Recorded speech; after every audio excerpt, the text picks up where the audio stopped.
Greetings, everyone. Here now in Studio 33 AD, we have the Mystery Man. Those of you, for example, who have had an opportunity to come to daily Mass, you might have noticed a new dynamic.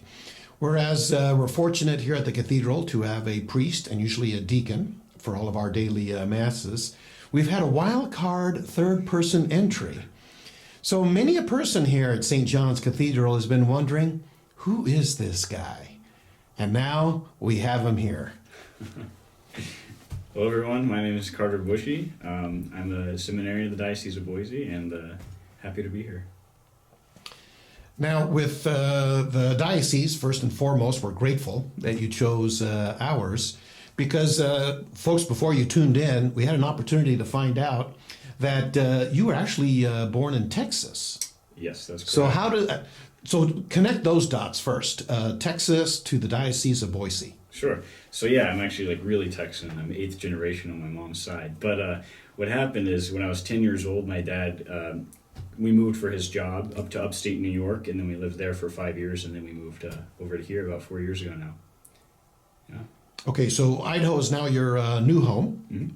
So you're right in the thick of it. Yeah. This state is booming. Yeah. Yeah, there's no secret anymore. The secret's out, and we got more and more folks coming in. But you're good. You're from Texas. Yeah. There we go. So you're going to bring great things like barbecue and other elements. Yeah. But we're here today to talk to you not so much about barbecue. Sorry, folks, if you are the barbecue fans. We'll do another series on that later. Barbecue and Catholicism. But for us, what was it? Because you're how old are you? I am 19 years old. 19 years old. 19. And at this age, is this your first year now in the seminary? This is my first year, yes. Okay. And right now, the seminary that you are part of is? Bishop White Seminary in Spokane, Washington. And how long ago did you start there? I started there this last August. Last August. All right. So when you got to the seminary, Bishop White, what was one of the hardest things right out of the gate?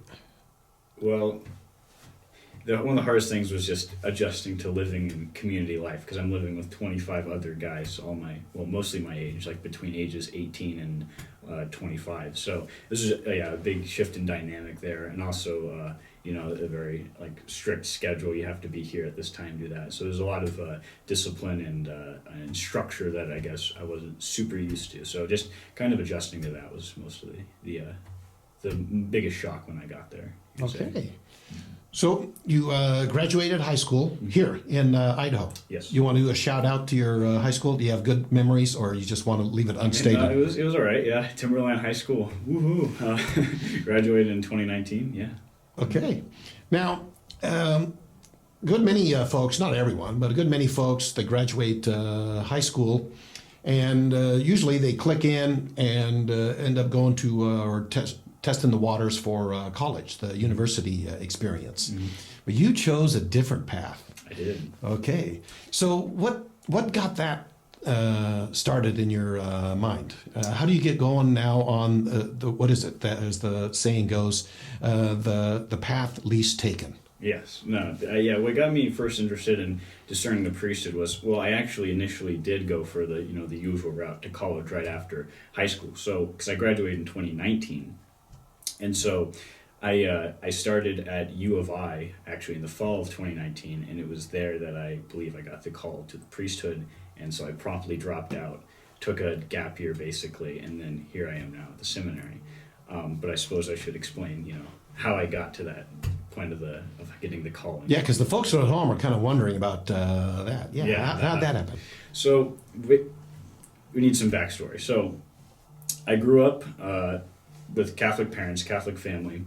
I was raised Catholic whole 9 yards, but I never really cared about it much growing up. I was pretty, I would say, lukewarm growing up. And so what happened is when I was in high school, my senior year, first half, I fell away from the faith pretty seriously and got big into partying and whatnot in high school.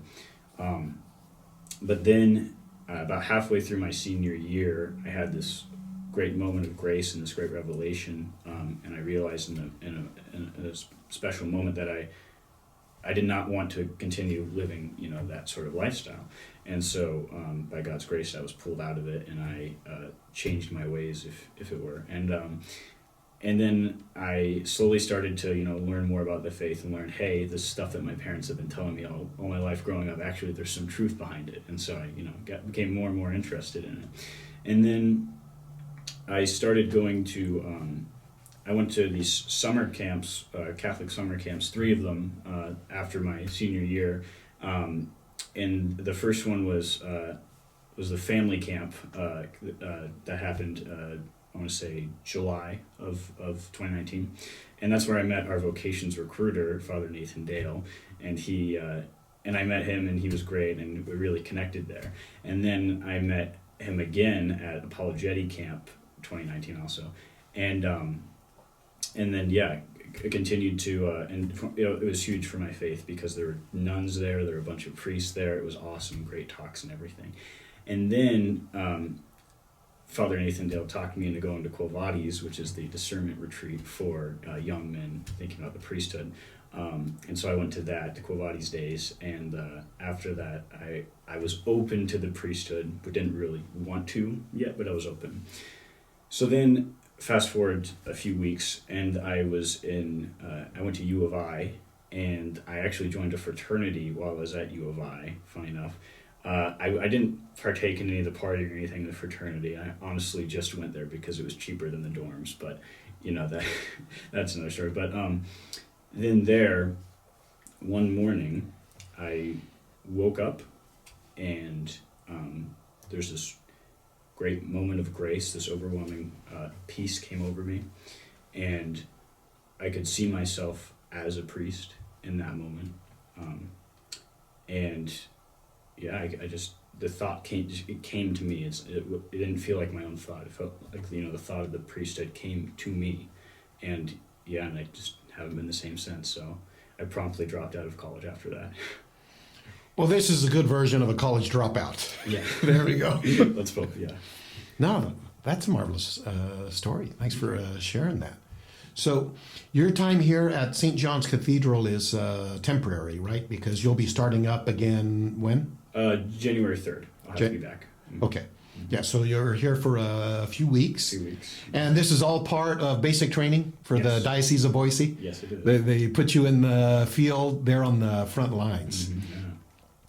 So while you're here at the cathedral, then are you staying at home? Like, where are you based? Yep, I'm staying at home. My parents live in Southeast Boise, so I'm just living with them for now and then serving Mass here every day. Mm-hmm. Now, speaking of serving Mass, one of the things that folks will quickly pick up on as you're serving is you're very cognizant of sacred space. Mm.